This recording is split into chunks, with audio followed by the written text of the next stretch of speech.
Hello दोस्तों, स्वागत है आपका आपके अपने यूट्यूब चैनल बीसी वाली ज्ञान की गंगा में। तो दोस्तों, फाइनली हमारे पास जो है रोज कोर्स जो है आ चुके हैं। जितने भी हमारे जो कैंडिडेट हमारे ग्रुप में जो हैं इस कम्युनिटी के साथ जुड़े हैं, तो उसके बेस पे मैंने कुछ एनालिसिस किया है कि क्या कट ऑफ रह सकती है। नॉट शॉट श्योर, बट जो हम पहले से मैंने जो एनालिसिस किया था रिज़ल्ट आने से पहले ही, तो आपकी कट ऑफ कुछ अराउंड उसी के आसपास रहेगी। So not to be surprised, हम सरप्राइज तो होना ही नहीं चाहते वैसे भी, क्योंकि सरप्राइज एलिमेंट मैंने पहले ही बता दिया था कि इस जॉब का या इस वैकेंसी का जो क्या कट ऑफ जा सकता है, तो हम ऑलरेडी डिस्कस कर चुके थे। उसी चीज़ को हम आगे बढ़ाते हैं। तो मेरे पास रिस्पांस जो है काफ़ी लोगों का आया है, बट ये सफिशेंट है अगर हम एनालिसिस करें तो उसके बेस पे अब ये हम आगे बात करेंगे। तो दोस्तों देखिए, ये है आपकी कैटेगरी वाइज कट ऑफ जो मुझे लगती है। I am very clear to say, ये मुझे लगती है कि ऐसी कट ऑफ रह सकती है। कट ऑफ में कुछ मार्जिन एरर भी हो सकता है, उसके ऊपर हम बात कर लेते हैं। तो दोस्तों, ये जो है आपकी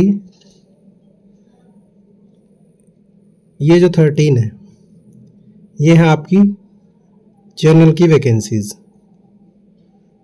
13 जर्नल की जो वैकेंसी है आपकी, इसमें जब हमने स्कोर जो हमारे पास स्कोर रिसीव हुआ है उसमें जर्नल एंड ओबीसी से रिलेटेड 70 प्लस के हमें स्कोर मिले हैं।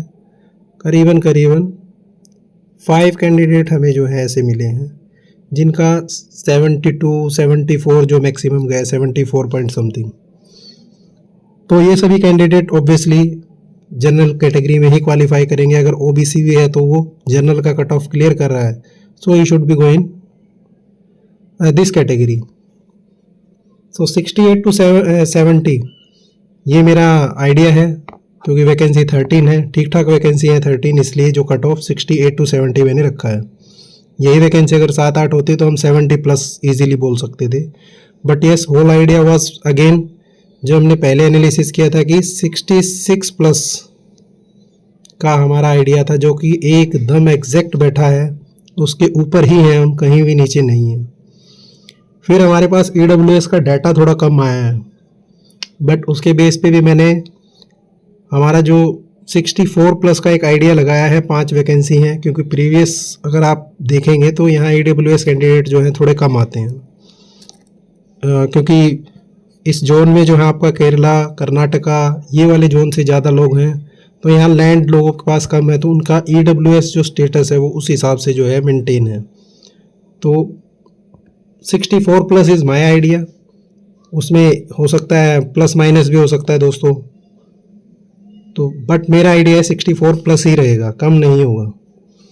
ओबीसी में बहुत सबसे अच्छा रिस्पांस मिला है 68, तो मतलब आप मान के चलिए कितने ही कैंडिडेट ने जो है अचीव किया है, तो आप सेफ मानिए जितने भी 68 कैंडिडेट हैं, हो सकता है नॉर्मलाइजेशन के बाद जिसका इजी शिफ्ट है एक आध मार्क्स कम हो जाए, 67 हो जाएगा, जो 67 हो 68 हो जाएगा। तो ये 67 68 के आसपास की जो है आपकी कट ऑफ रहेगी ओबीसी की।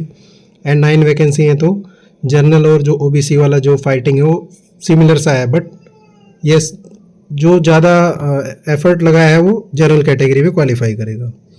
नाउ अगर एससी की बात करें तो एससी में जो है 65 प्लस की मैंने यहाँ कट ऑफ रखी है एज पर जो हमें डाटा रिसीव हुआ है, तो ये भी जेन्युइन रहेगी 65 प्लस। तो इसमें भी कोई हमें दूसरा डाउट नहीं नज़र आ रहा है कि इसमें कोई कट ऑफ कम चली जाएगी। मैं इसलिए बोल रहा हूँ क्योंकि हमारे पास जितने भी कैंडिडेट्स ने अपेयर किया है सभी का डाटा नहीं है। So on basis of our topper जो हमारे मैक्सिमम जिन्होंने ठीक ठाक एक स्कोर आ रहा है कि ये एक स्लैब है, सपोज 65 प्लस पे ऐसी कैटेगरी में ज़्यादा 4 से 5 कैंडिडेट हैं या 2 से 3 कैंडिडेट है, तो मैं ये अज्यूम कर रहा हूँ कि और भी कैंडिडेट होंगे दूसरी जगह से जो इस तरीके का स्कोर किए होंगे। सो 65 प्लस फॉर एससी। एसटी में 2 ही वैकेंसी है दोस्तों, इसलिए इसका जो कट ऑफ है वो हाई जा रहा है। ऑलरेडी हमारे पास एक एससी और एसटी दोनों कैटेगरी में 68.33 का जो है हमें कैंडिडेट रिसीव हो चुके हैं। तो अगर हमें एक कैंडिडेट 68 का जो रिसीव हो चुका है, तो आई थिंक सेकंड वैकेंसी के लिए इतना हमें सोचना नहीं है, काफ़ी सारे फॉर्म फिल किए गए हैं। अगर कट ऑफ कम भी जाएगा तो एक आध नंबर कम हो जाएगा, उससे ज़्यादा इसमें मुझे कोई पॉसिबिलिटी नज़र नहीं आ रही है। PWD कैंडिडेट में मुझे 2 ही कैंडिडेट का डाटा मिला है, एक जो है लो विज़न के हैं और एक दूसरे और हैं जिनका कैटेगरी वाइज है, बट ठीक है वो कैटेगरी वाइज में PWD की 2 वैकेंसी तो किस तरीके से वो सेग्रीगेशन करेंगे, बट होल आइडिया इज 60+ जो है दोनों वैकेंसीज के लिए जाएगा। तो एक कैंडिडेट का 55.70 है, तो उनकी डिसेबिलिटी पे किस तरीके से वो डिसाइड करते हैं, that will the part of recruitment board. उसके ऊपर मैं ज़्यादा मेरा कोई एक्सपर्टीज़ नहीं है दोस्तों, सो बी फ्रैंक। जिसका भी 55.7 भी जो जिस कैंडिडेट ने भेजा है, प्लीज़ स्टे ट्यून्ड, कुछ ही दिन में जो है रिजल्ट आ जाएगा। So don't lose your hope, maybe you are the second candidate. Now ASM category में बात करें दोस्तों, तो यहाँ हमारे पास 4 वैकेंसी हैं। डाटा हमारे पास ज़्यादा आया नहीं है, 4 से 5 कैंडिडेट का ही आया है, जिसमें एक कैंडिडेट ने 66.80 जो है UR कैटेगरी में है। अब ESM कैटेगरी में 4 वैकेंसी दी हैं, उसमें उन्होंने ये बाइफर्केशन नहीं किया है कि कौन सा EWS में जो है आपका जनरल में कितना वैकेंसी है या OBC में कितना है, SC ST में कितना है, ये कुछ ऐसा बाइफर्केशन उन्होंने हॉरिजॉन्टली किया नहीं है। तो मैं एज्यूम करता हूँ कि मान लो जनरल में 13 वैकेंसी है, तो यस यहाँ 2 वैकेंसी होंगी जनरल के लिए, OBC में 9 है तो 1 या 2 वैकेंसी OBC की होगी। नाउ SC और ST में से यहाँ किसको पहले से बैकलॉग है या कोई एक वैकेंसी है तो एक वैकेंसी वहाँ दी होगी, या तो SC को या ST को। रेस्ट अदर दोस्तों आपको क्या लगता है, आप अपने कमेंट ज़रूर इसमें रखें, अपने होप को लूज़ ना करें। ये कंपटीशन है, मैंने पहले ही बताया था, कंपटीशन बहुत टफ हो चुका है, इट्स वेरी टफ। लोग सोच रहे थे कि नेगेटिव मार्किंग है, कट ऑफ बहुत कम जाएगा, पिछली बार ये गया था वो गया था। सो दोस्तों जो पिछली बार आपका जो हाई गया था वो नेक्स्ट का लो बन जाता है, this is the part of trending part. क्योंकि आप जब भी प्रीवियस को मार्क करते हैं तो आप प्रीवियस के टॉप को मार्क करते हैं, ना कि लो को। जो जेन्युइन जो तैयारी करते हैं वो लोग क्या करते हैं कि प्रीवियस का जो हाई था वो उसको मार्क करके चलते हैं।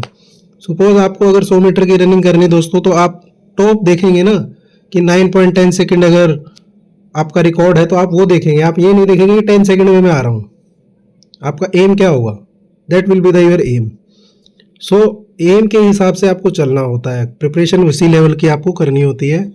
सो आई होप जो कैंडिडेट जिन्होंने अच्छा स्कोर किया है, wish you all the best. I hope कि आप लोग जो है डेफिनेटली जो है इसमें सिलेक्शन पा रहे हैं, और बड़ी खुशी होगी कि ये हमें जो प्लेटफॉर्म मिला।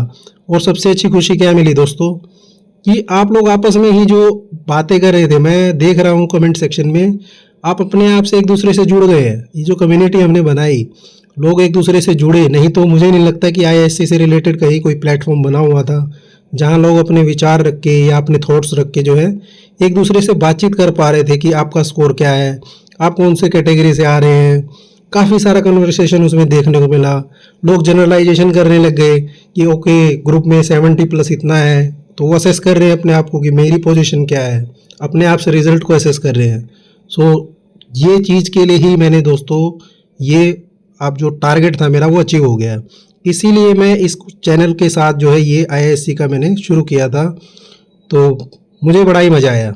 मैं आप लोगों के लिए इतना टाइम जो मैंने स्पेंड किया और आप लोगों ने जो मुझे भर भर के रिस्पॉन्स दिया है, दैट इज़ मार्वलस।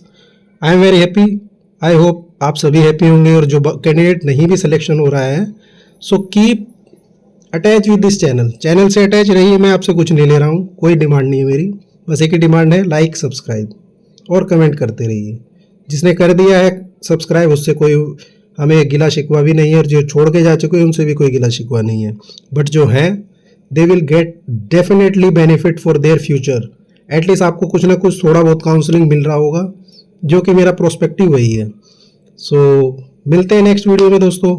और हाँ, मैंने अभी जो है बैंकिंग से रिलेटेड जो है सीरीज शुरू की है, बैंकिंग अवेयरनेस, उससे आप जुड़िए। शुरू में आपको थोड़ा सा बोरिंग लगेगा, बट यस धीरे धीरे उसके अंदर एक्सप्लेनेशन हम जो है करेंगे। जब एक्सप्लेनेशन करेंगे, वो टॉपिक समझेंगे, तो आपको रियलाइज़ होगा कि इकोनॉमी भी जो है सीखने की चीज़ है, बैंकिंग भी जो है सीखने की चीज़ है। देन जो इस तरीके के जो क्वेश्चंस हैं, जो आपको लगते हैं इधर या उधर से क्वेश्चन आ गए जिन कैंडिडेट्स को, उनका इंसाइट उसके ऊपर बढ़ेगा। Let's hope you are joining that series. मिलते हैं नेक्स्ट वीडियो में, तब तक के लिए गुड बाय।